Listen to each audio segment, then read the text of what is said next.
जय श्री कृष्णा दोस्तों, मेरा नाम है अजय कृष्णवंशी। स्वागत करता हूं आप सभी का invincible pioneer institute YouTube channel पर।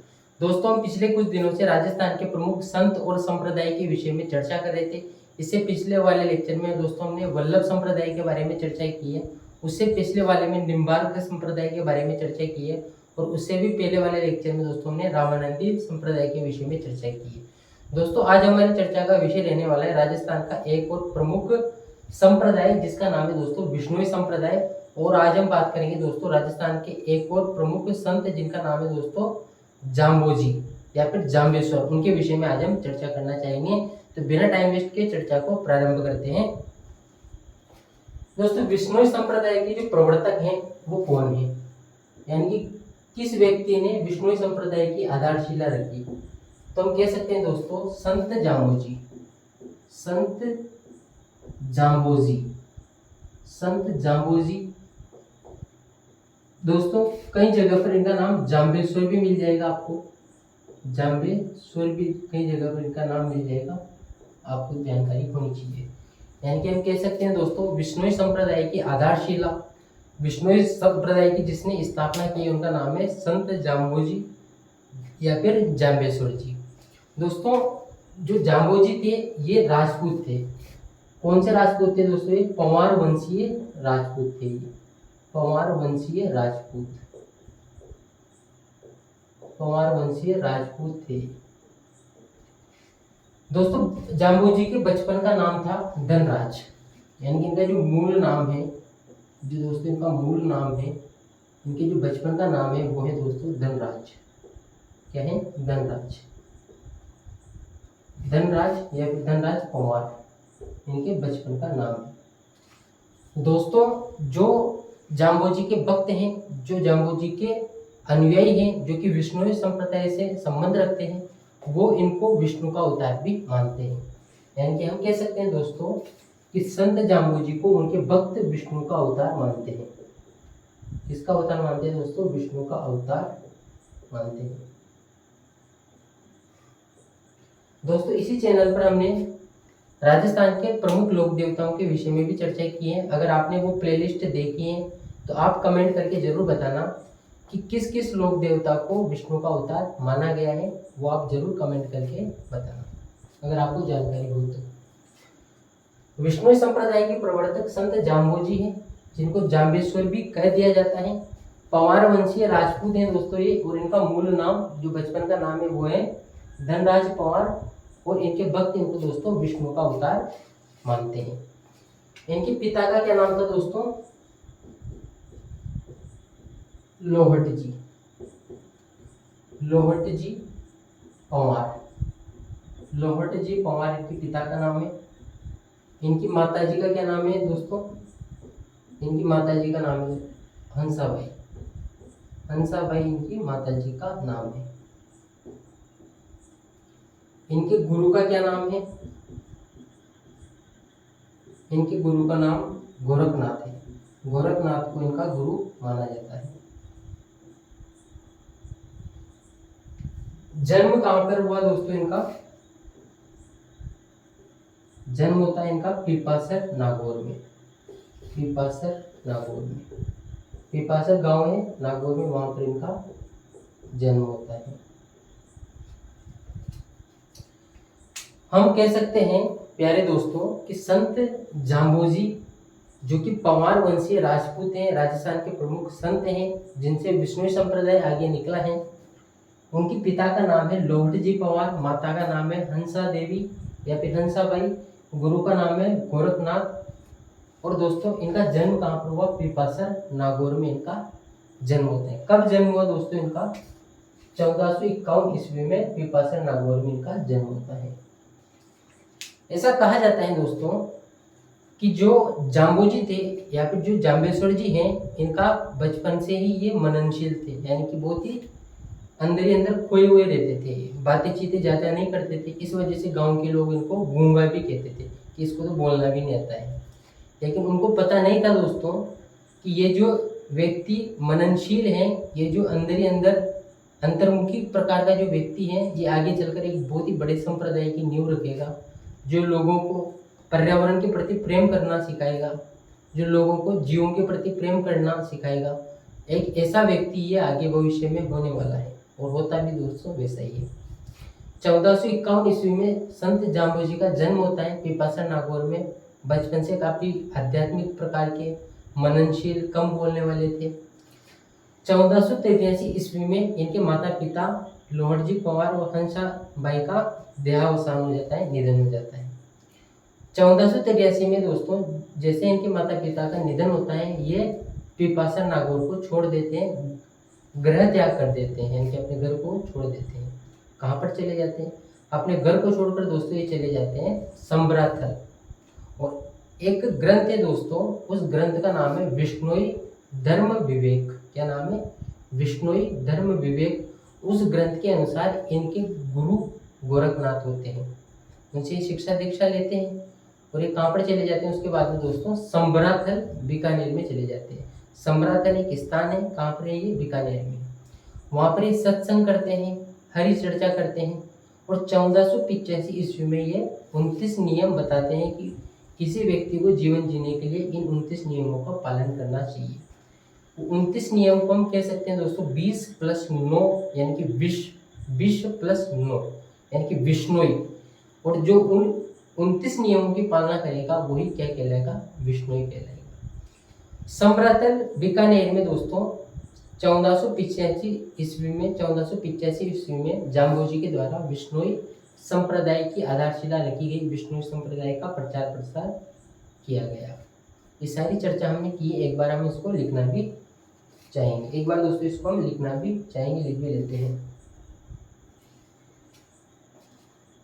ये भी लिख लेते हैं। बचपन से ही क्या थे दोस्तों? ये मननशील थे, मननशील प्रकार के व्यक्ति थे, अंतर्मुखी प्रकार के व्यक्ति थे, मतलब कह सकते हैं अंतर्मुखी प्रकार के व्यक्ति थे। अंतर्मुखी प्रकार का व्यक्तित्व साइकोलॉजी में हम कभी साइकोलॉजी पढ़ाना होगा तो जरूर पढ़ेंगे। अंतर्मुखी प्रकार के व्यक्तित्व आते हैं दोस्तों जो अपनी भावनाएं, अपने जज्बात किसी सामने वाले से प्रकट नहीं करता है, जो अंदर ही अंदर मनन करता रहता है, उस प्रकार के व्यक्तित्व को अंतर्मुखी व्यक्तित्व कहते हैं। और कार्ल युंग या कार्ल जुंग का नाम आपने जरूर सुना होगा, जिन्होंने व्यक्तित्व के 3 प्रकार बताए थे, अंतर्मुखी, बहिर्मुखी और उभयमुखी। और सबसे बड़ा व्यक्तित्व का प्रकार उभयमुखी माना जाता है। जब हम कभी दोस्तों साइकोलॉजी के विषय में चर्चा करेंगे तब हम इन सारी चीज़ों को भी अपनी चर्चा का विषय बनाएंगे। फिलहाल हम यहाँ पर आ जाते हैं वापस। बचपन से ही जो जाम्बोजी थे ये काफ़ी मननशील थे, अंतर्मुखी थे, इस वजह से गांव के लोग इनको गूंगा या फिर कम बोलने वाला व्यक्ति भी कहते थे। ऐसा कहा जाता है दोस्तों 16 वर्ष की आयु में इनको गुरु का साक्षात्कार हो गया था। ऐसा कौन सा ग्रंथ बताता है? विष्णोई धर्म प्रकाश ग्रंथ में इस बात की चर्चा मिलती है। विष्णोई धर्म प्रकाश, विष्णोई धर्म विवेक, क्या नाम है दोस्तों ग्रंथ का? विष्णोई धर्म विवेक। विष्णोई धर्म विवेक ग्रंथ के अनुसार इनको 16 वर्ष की आयु में अपने गुरु गोरखनाथ का साक्षात्कार होता है। गोरखनाथ का साक्षात्कार होता है। इनसे शिक्षा दीक्षा लेते हैं, और शिक्षा दीक्षा लेने के बाद में दोस्तों क्या होता है कि 1683 ईस्वी में ही इनके माता पिता का देहावसान हो जाता है। माता पिता का क्या हो जाता है दोस्तों? देहावसान हो जाता है। देहावसान हो जाता है। दोस्तों अगर आपको वीडियो की स्पीड कम लग रही हो तो आप थोड़ी बढ़ा भी सकते हो, लेकिन मैं इसी रफ्तार से पढ़ाना चाहता हूँ ताकि जो बच्चे पहली बार इन चीज़ों को पढ़ रहे हैं उनको ज़्यादा समस्याओं का सामना नहीं करना पड़े, और जो जिनके हैबिट में है ये चीज़ें, जो बहुत सी बार पढ़ चुके हैं, वो वीडियो को थोड़ा बढ़ा कर भी देख सकते हैं, ऐसी कोई समस्या नहीं है। 1.25 पे कर सकते हैं, 1.5 पे कर सकते हैं, यूट्यूब आपको ऐसी सुविधा देता ही है। 1483 में इनके माता पिता का देहावसान हो जाता है और ये गृह त्याग कर देते हैं। और दोस्तों ये शादी भी नहीं करते हैं, कैसे रहते हैं? ब्रह्मचारी रहते हैं, ये ब्रह्मचारी, विवाह वगैरह नहीं करते हैं। 1483 में दोस्तों ये पहुंच जाते हैं सम्राथल में। सम्राथल में पहुंच जाते हैं। सम्राथल कहाँ पर है? बीकानेर में। बीकानेर के सम्राथल में ये पहुंच जाते हैं। बीकानेर के समरातल में पहुंचने के बाद 1485 ईस्वी में ये एक टीला है दोस्तों, समरातल में एक टीला है, उस टीले का नाम है धोकदोरा। क्या नाम है? धोकदोरा। ये एक टीला है, धोकदोरा टीला, जो कहाँ पर है दोस्तों? समरातल में ही है। इस धोकदोरा टीले पर ये अपना प्रवचन देना प्रारंभ कर देते हैं। धोकदोरा टीले पर दोस्तों ये अपना प्रवचन देना प्रारंभ कर देते हैं और 1485 ईस्वी में ये बिश्नोई संप्रदाय की स्थापना कर देते हैं। 1485 ईस्वी में ये बिश्नोई संप्रदाय की स्थापना कर देते हैं। यानी कि हम कह सकते हैं कि संत जाम्बोजी के द्वारा जो सर्वप्रथम प्रवचन दिए गए, या फिर समरातल में जो जिस स्थान पर वो प्रवचन देते थे, उपदेश देते थे, उस स्थान को दोस्तों हम क्या कह सकते हैं, या फिर क्या कहा जाता है उस स्थान को कहा जाता है दोस्तों धोकदोरा टीला। धोकदोरा स्थान जो कि समरातल बीकानेर में ही है, और यहाँ से ही बिश्नोई संप्रदाय प्रारंभ होता है। बिश्नोई संप्रदाय नाम क्यों है इसका? क्योंकि दोस्तों इसमें 29 नियम बताए गए हैं। कितने नियम बताए गए हैं इसमें? 29 नियम बताए गए हैं। 20 + 9, 20 + 9। इस वजह से दोस्तों इस संप्रदाय को प्रारंभ में बिश्नोई संप्रदाय कहा गया, और यही बिश्नोई संप्रदाय अपभ्रंश होते होते वर्तमान में बिश्नोई संप्रदाय के नाम से जाना जाता है। बिश्नोई संप्रदाय के नाम से जाना जाता है। 29 नियम है। व्यक्ति को किस प्रकार से जीवन जीना चाहिए, नशे से दूर रहना चाहिए, पर्यावरण की रक्षा करनी चाहिए, जीव हत्या नहीं करनी चाहिए, पेड़ों को नहीं काटना चाहिए बल्कि लकड़ियों को बीन कर या फिर उनको चुनकर ही ईंधन के रूप में प्रयोग करना चाहिए, आत्मसंयम रखना चाहिए। बहुत सारे दोस्तों इस प्रकार के 29 नियम इस संप्रदाय के अंतर्गत बताए गए हैं, और जो इन 29 नियमों की पालना करता है उसका संबंध बिश्नोई संप्रदाय से हो जाता है। ऐसा कहा जाता है दोस्तों कि जो पुलोजी पवार नामक व्यक्ति था, पुलोजी पवार नामक जो व्यक्ति था, वो इस संप्रदाय से दीक्षित होने वाला पहला व्यक्ति था। यानी कि बिश्नोई संप्रदाय से संबंधित होने वाले पहले व्यक्ति का क्या नाम है दोस्तों? पुलोजी पवार। पुलोजी पवार बिश्नोई संप्रदाय से दीक्षित होने वाला पहला व्यक्ति था। प्यारे दोस्तों, बिश्नोई संप्रदाय के संस्थापक जाम्बोजी ने अनेक सारे ग्रंथ भी लिखे। उन ग्रंथों के माध्यम से उन्होंने सामाजिक कुरीतियों का बहिष्कार किया, सामाजिक सद्भावनाओं को बढ़ाने का कार्य किया, लोगों में मैत्री भाव को प्रगाढ़ करने का कार्य किया, और उन ग्रंथों के माध्यम से उन्होंने पर्यावरण के प्रति चेतना जाहिर की कि पर्यावरण का कैसे संरक्षण करना चाहिए। जीव हत्या निषेध की बात उन ग्रंथों के माध्यम से कही गई। जीव मात्र के प्रति दया रखने की बात उन ग्रंथों के माध्यम से कही गई। एक बार दोस्तों हम संत जाम्बोजी ने जो ग्रंथ लिखे हैं, या फिर संत जाम्बोजी के जो ग्रंथ हैं, उनका भी नाम हम लिखना चाहेंगे। संत जाम्बोजी ने दोस्तों, दिख जाएगा कि यहाँ पर, एक बार मैं कैमरे में देख लेता हूँ क्या दिख रहा है यहाँ पर। स्क्रीनशॉट ले लो दोस्तों, इसको हटा देते हैं, फिर इन्होंने जो ग्रंथ लिखे उनकी चर्चा हम करना चाहेंगे। स्क्रीनशॉट ले लो।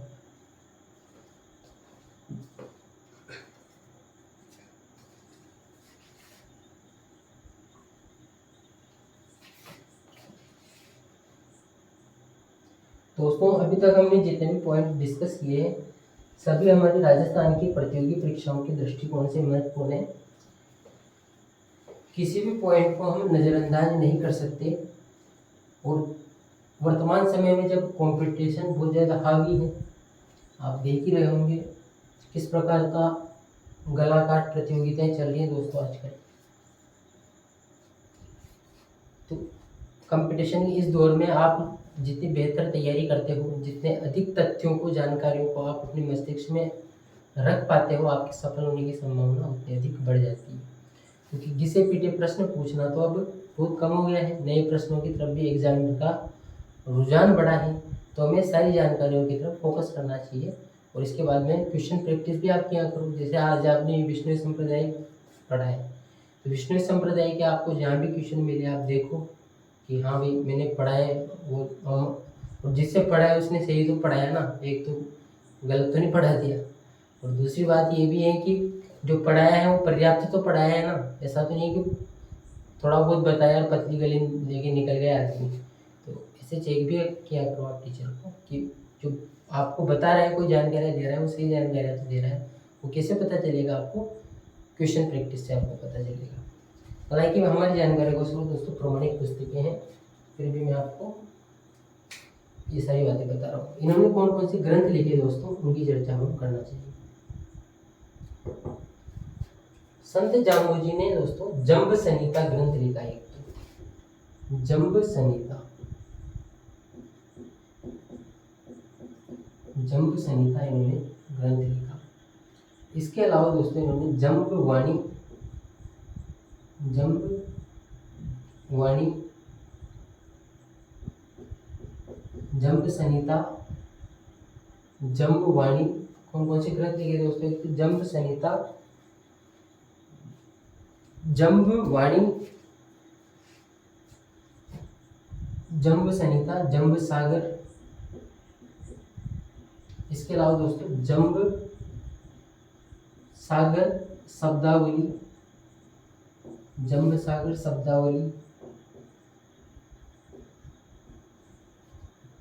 विष्णोई धर्म प्रकाश, विष्णोई धर्म प्रकाश,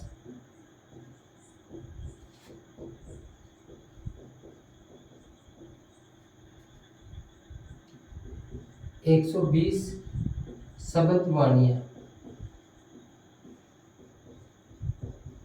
और भी कुछ ग्रंथ हैं, फिलहाल ये देखिए मैंने आपके सामने।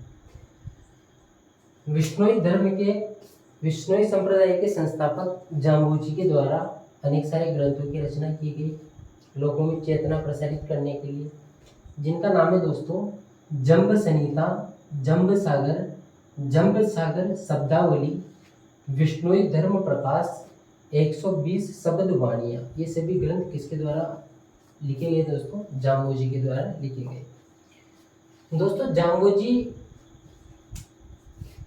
का जो कार्य क्षेत्र था वो था बीकानेर और जोधपुर के आसपास का जो क्षेत्र था। बहुत सारे शासक इनसे प्रभावित भी हुए, क्योंकि इनके जो उपदेश थे, जो इनके प्रवचन थे, वो वाकई में इस प्रकार के थे कि किसी को भी प्रभावित कर सकते थे। पर्यावरण के प्रति जागरूकता अपने आप में एक बड़ा विषय। वर्तमान में भी हम पर्यावरण से संबंधित समस्याओं से नित्य नई चुनौतियों का सामना कर रहे हैं। और आज से 500 वर्ष पहले अगर कोई व्यक्ति पर्यावरण के संबंध में इस प्रकार की चेतना रखता है, तो हमें कहना चाहिए कि उस व्यक्ति की दूरदर्शिता वास्तव में काबिल तारीफ है। बीकानेर राज्य पर दोस्तों इनका प्रभाव पड़ा।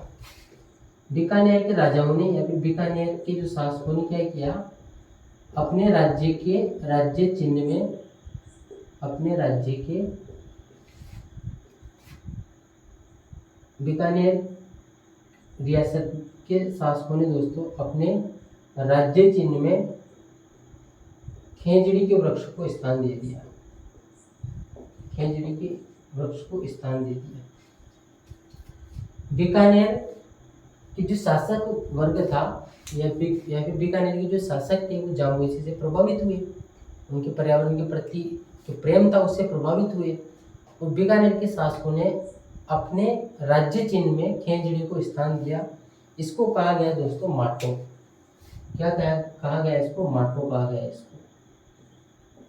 यानी कि बीकानेर राज्य के राज्य चिन्ह में जो खेजड़ी का स्थान मिला उसको कहा गया दोस्तों माटो। क्या कहा गया इसको? माटो कहा गया। दोस्तों दिल्ली का सुल्तान था उस समय सिकंदर लोदी। सिकंदर लोदी ये कहाँ का सुल्तान था? दिल्ली का सुल्तान था। सिकंदर लोदी संत जाम्बोजी से इतना अधिक प्रभावित हुआ कि सिकंदर लोदी ने गोहत्या पर प्रतिबंध लगा दिया। गोहत्या पर इसने क्या लगा दिया दोस्तों? प्रतिबंध लगा दिया। बहुत अच्छी बात है, गोहत्या प्रतिबंधित कर दी इसने। सिकंदर लोदी बहुत ज़्यादा प्रभावित था। इसके अलावा दोस्तों मेवाड़ का महाराणा सांगा भी जाम्बोजी से प्रभावित था। मेवाड़ जो जोधपुर के शासक हैं वो भी इनसे प्रभावित थे। मेड़ता के शासक भी इनसे प्रभावित थे। बहुत सारे शासक जो वर्ग था दोस्तों वो जाम्बोजी से उस समय प्रभावित था, ऐसा हम कह सकते हैं। दोस्तों 1526 ईस्वी में एक गांव है बीकानेर में ही, उस गांव का नाम है दोस्तों तालवा गांव। क्या नाम है उस गांव का? तालवा गांव। तालवा। इस तालवा गांव के समीप संत जाम्बोजी का निधन हो जाता है। तालवा गांव के समीप संत जाम्बोजी का निधन हो जाता है। इनके जो भक्त होते हैं, इनके जो अनुयायी होते हैं, वो दोस्तों इसी तालवा गांव में इनको समाधिस्थ कर देते हैं। इनकी मरने के उपरांत इनको इनकी यहाँ पर समाधि बना दी जाती है तालवा गांव में। और वह स्थान, जिस स्थान पर, यानी कि तालवा गांव का वह स्थान दोस्तों जहाँ पर संत जाम्बोजी की समाधि है, उस स्थान को कहा जाता है मुकाम। क्या कहा जाता है उस स्थान को? मुकाम कहा जाता है। क्या कहा जाता है? मुकाम कहा जाता है, या फिर मुकाम तालवा भी कहा जाता है दोस्तों। इसको मुकाम तालवा भी कहा जाता है, मुकाम तालवा। और दोस्तों इसी स्थान को मुक्तिधाम भी कह दिया जाता है, मुक्तिधाम भी कह दिया जाता है। कहाँ पर है ये? बीकानेर में। कहाँ पर प्यारे दोस्तों? बीकानेर में। सन 1526 ईस्वी में बीकानेर के तालवा गांव के निकट संत जाम्बोजी का निधन हो जाता है। उनके जो अनुयायी होते हैं उनकी समाधि तालवा गांव में स्थापित कर देते हैं।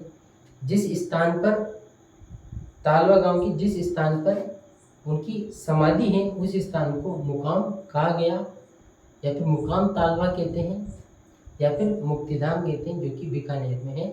और 1526 में इनका देहावसान हो जाता है। दोस्तों इनके जो मंदिर हैं, इनके जो देवालय हैं, वो कहाँ कहाँ पर बने हुए हैं, कहाँ कहाँ पर इनकी पूजा होती है, कहाँ कहाँ पर इनकी मान्यताएं हैं, उनको भी हम हमारी चर्चा का विषय बनाना चाह रहे हैं। एक तो दोस्तों पिपासर में इनका मंदिर है, देवालय है इनका, पिपासर जो कि नागौर में है। इसके अलावा दोस्तों मुकाम में है सही, ये जो मुकाम का भी हमने जिक्र किया यहाँ पर है सही। इसके अलावा दोस्तों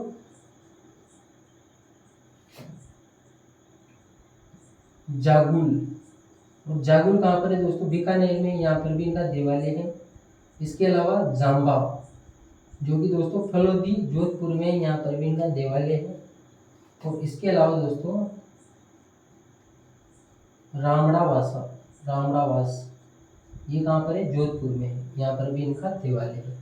ये नागौर में हो गया दोस्तों, ये बीकानेर में, ये भी बीकानेर में, ये जोधपुर में, और ये भी दोस्तों जोधपुर में।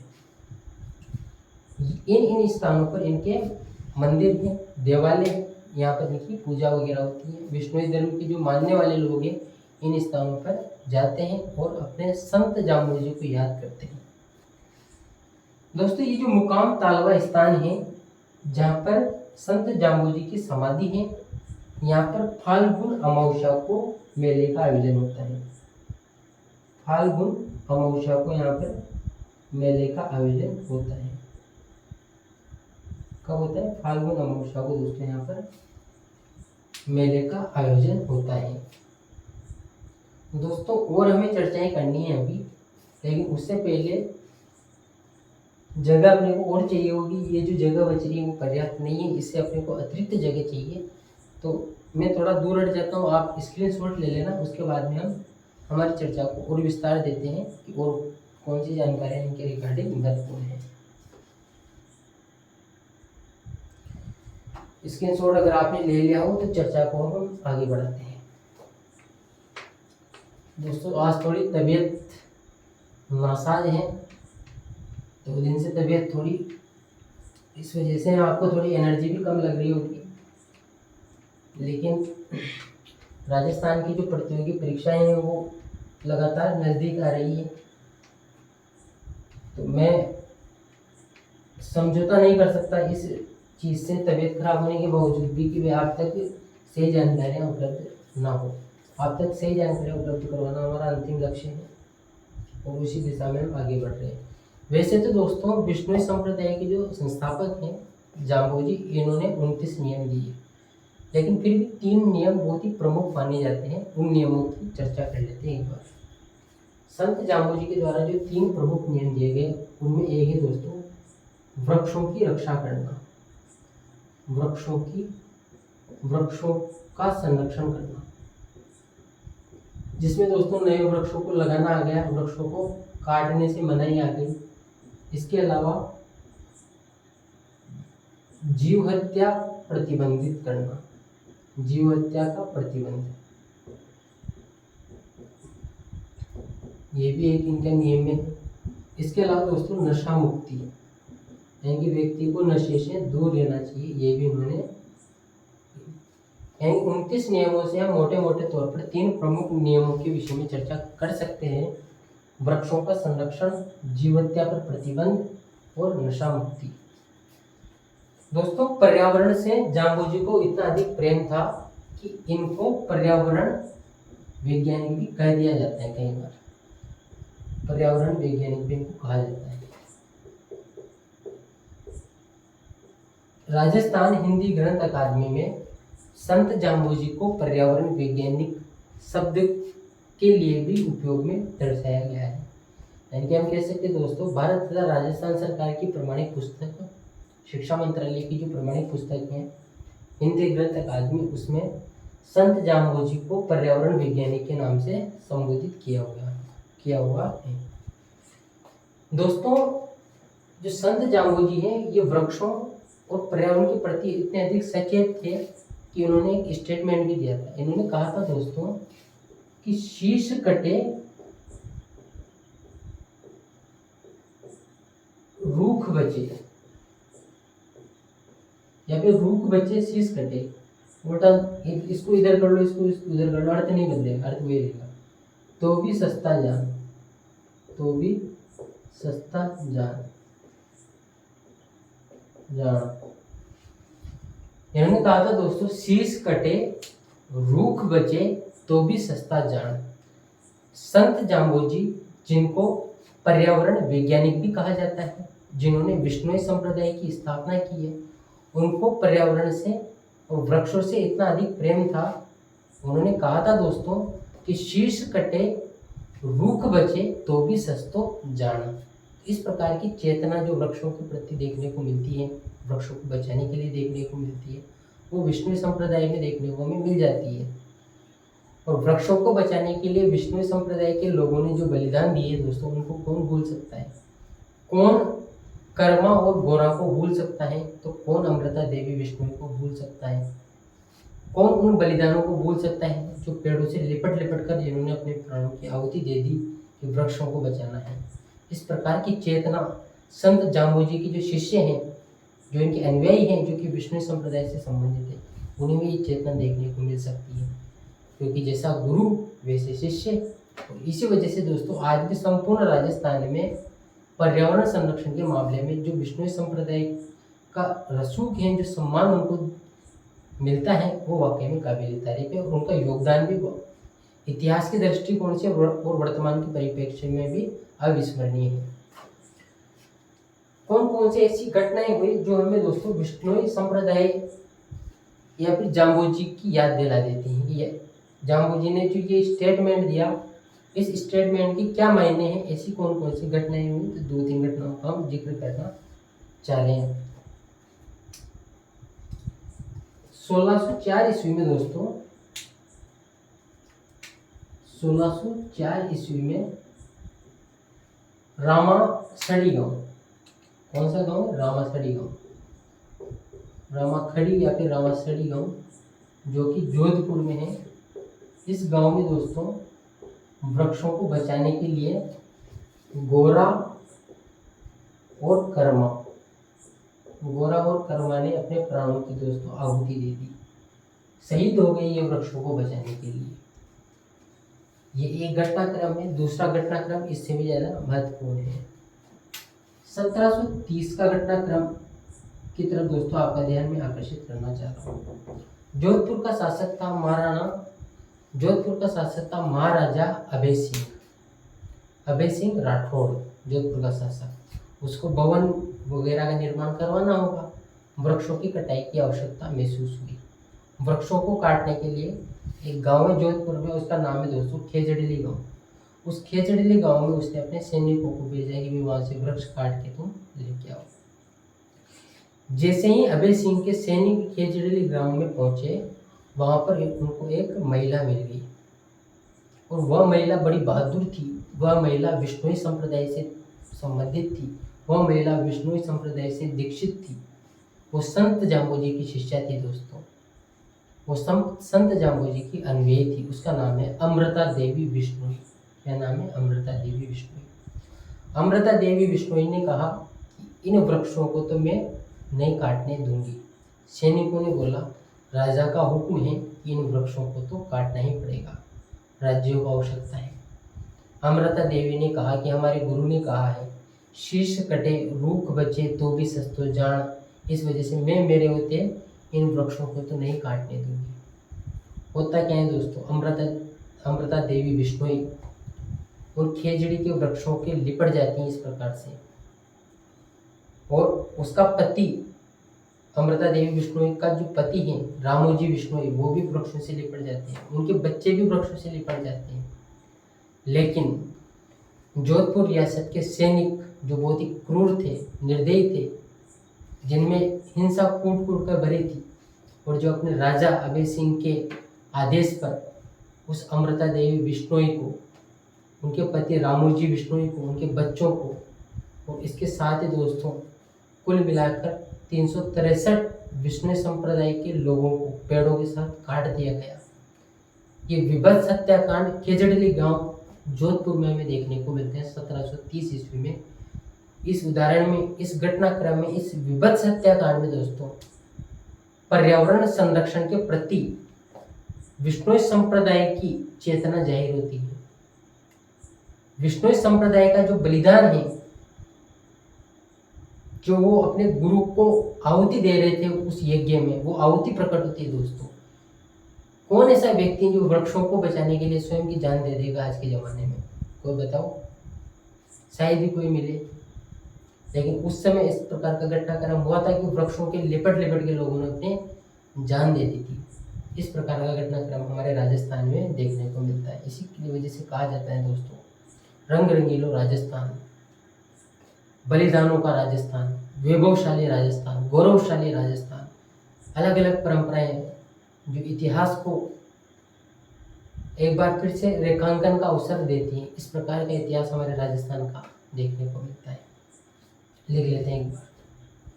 1730 ईस्वी में जोधपुर का शासक था अभय सिंह। जोधपुर शासक था दोस्तों अभय सिंह।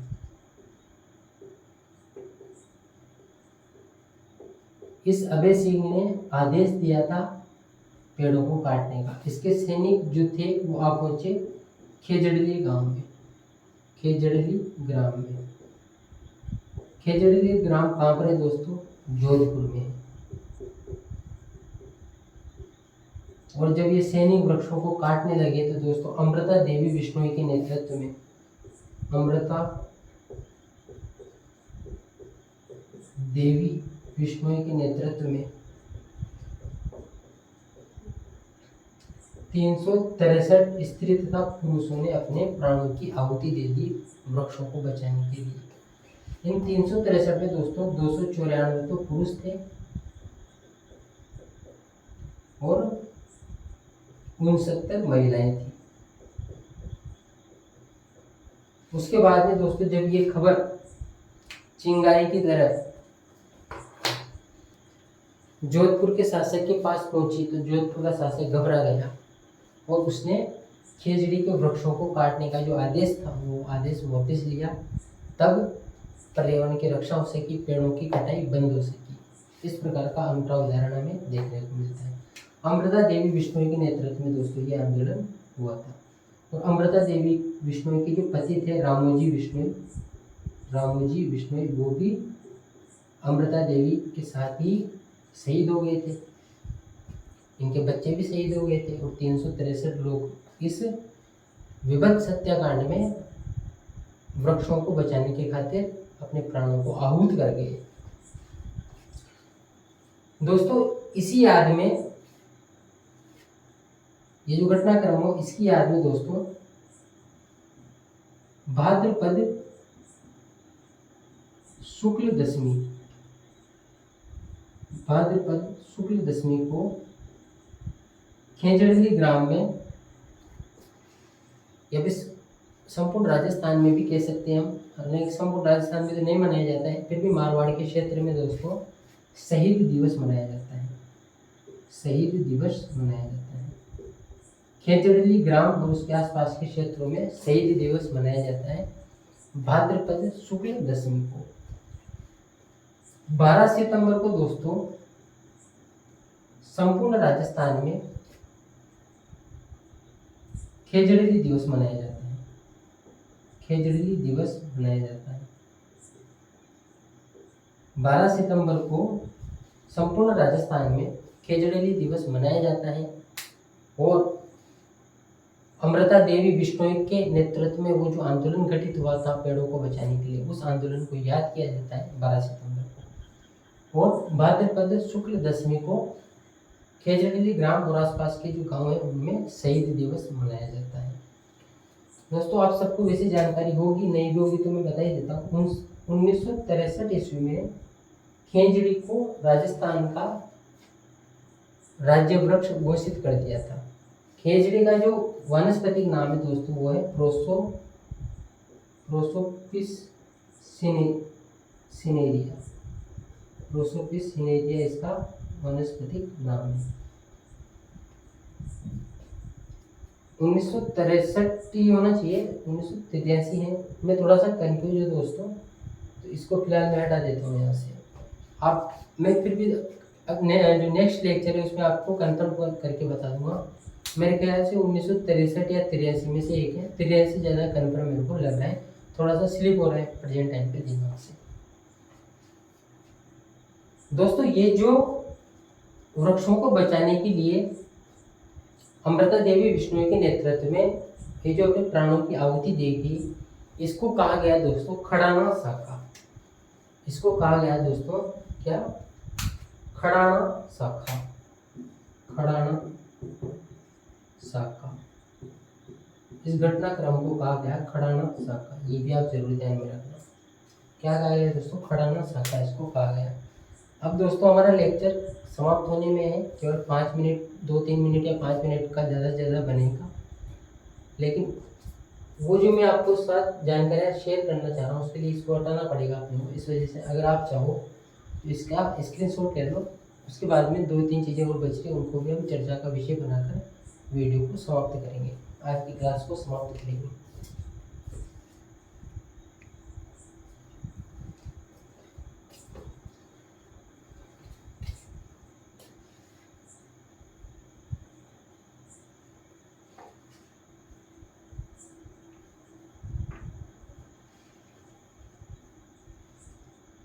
दोस्तों कुछ शब्दावलियां देखने को मिलती हैं विष्णु संप्रदाय से रिलेटेड, उनका जिक्र करना चाहेंगे। एक शब्दावली है दोस्तों धोक धोरा।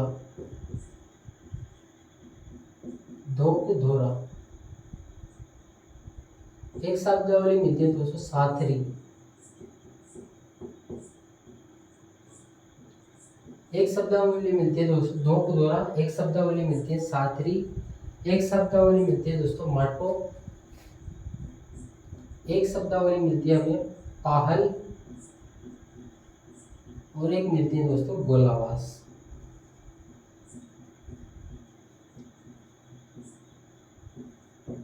क्या अर्थ है इन शब्दावलियों का, थोड़ी सी चर्चा इनकी कर ही लेते हैं।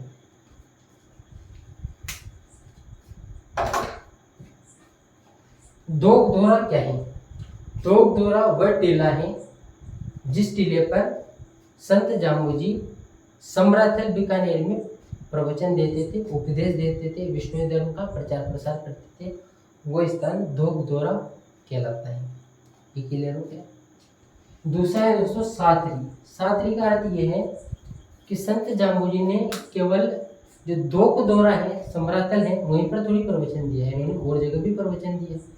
जहाँ जहाँ भी इन्होंने प्रवचन दिया वो स्थान दोस्तों क्या कहलाए, साथरी कहलाए।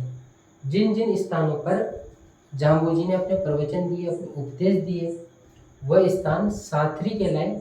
लेकिन संबराथल बीकानेर का वह स्थान जहाँ पर उन्होंने विष्णोई संप्रदाय की नींव रखी, जहाँ पर वो उन्होंने अधिकतम समय व्यतीत किया, वो स्थान क्या कहलाया दोस्तों, दोगदोरा, बाकी सामान्य अर्थ में साथरी। अगला शब्द है दोस्तों माटो, इसका जिक्र हम कर ही चुके हैं। संत जाम्बोजी के प्रभाव में आकर बीकानेर राज्य ने अपने राज्य चिन्ह में खेजड़ी के वृक्ष को स्थान दिया और इसी को माटो कहा गया। अगला शब्द है दोस्तों पाहल। पाहल दोस्तों ये मंत्रित जल होता है, अभिमंत्रित जल होता है। जो भी विष्णुई संप्रदाय को की दीक्षा ग्रहण करता था, विष्णु संप्रदाय से जो भी व्यक्ति जुड़ना चाहता था, उसको दीक्षा ग्रहण करने के पश्चात एक मंत्रित जल पिलाया जाता था और उसी मंत्रित जल को दोस्तों क्या कहा जाता है, पाहल कहा जाता है। गोलावास का क्या अर्थ है? संत जाम्बोजी ने इस संपूर्ण संसार को, इस बाह्य जगत को व्यक्ति का अस्थायी निवास बताया और इसके लिए उन्होंने गोलावास शब्द का इस्तेमाल किया, अस्थायी निवास। संत जाम्बोजी के अनुसार ये जो संसार है दोस्तों, ये व्यक्ति का कैसा है, ये अस्थायी निवास है। संत जाम्बोजी ने इस संसार को व्यक्ति का अस्थायी निवास बताया, यानी कि आज है कल नहीं है। जीवन तो ऐसा ही है, कभी भी फाइल से लड़ सकती है, तो जितना समय उसको भरपूर जियो।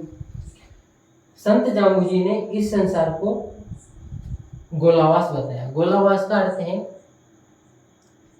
कि जिंदगी किराए का घर है, आज है तो कल जाना पड़ेगा, जो भी कहें हम। यानी कि व्यक्ति इस संसार में हमेशा हमेशा के लिए नहीं आया है, नित्य नहीं आया है। उसको जितना समय दिया गया है परमात्मा ने, उस विशेष समय में उसको कुछ अच्छे कार्य करने चाहिए, ऐसा जाम्बोजी का मानना था। ये कुछ शब्दावली है दोस्तों, इनके विषय में भी हम चर्चा कर चुके हैं। आज का वीडियो लेक्चर दोस्तों जो काफ़ी महत्वपूर्ण है, विष्णु संप्रदाय हमारे राजस्थान की प्रतियोगी परीक्षाओं की दृष्टि से, उसके विषय में हमने विस्तार से चर्चा की है। मेरे ख्याल से 40 मिनट प्लस का ये वीडियो लेक्चर बन चुका होगा, लेकिन मैंने सारी जानकारियाँ इकट्ठा करने की कोशिश की है। थोड़ी सी तबीयत डाउन है, उसके बावजूद भी मैंने आपके तक सारी जानकारियाँ पहुँचाने की कोशिश की है। निश्चित तौर पर आपको मेरी ऊर्जा कम लगी होगी, लेकिन उसका कारण मैं बता ही चुका हूँ। फिर भी दोस्तों अगर आपने वीडियो को पूरा देखा है और आपको अगर इससे फ़ायदा हुआ है तो इससे बेहतरीन बात कुछ नहीं हो सकती। वीडियो को अगर आपने शुरू से अंत तक देखा है तो थैंक यू वेरी मच, धन्यवाद। मिलते हैं इसके बाद में दोस्तों नेक्स्ट लेक्चर में राजस्थान के कुछ और अन्य संत और संप्रदायों को लेकर। तब तक के लिए धन्यवाद आपका। जय श्री कृष्ण।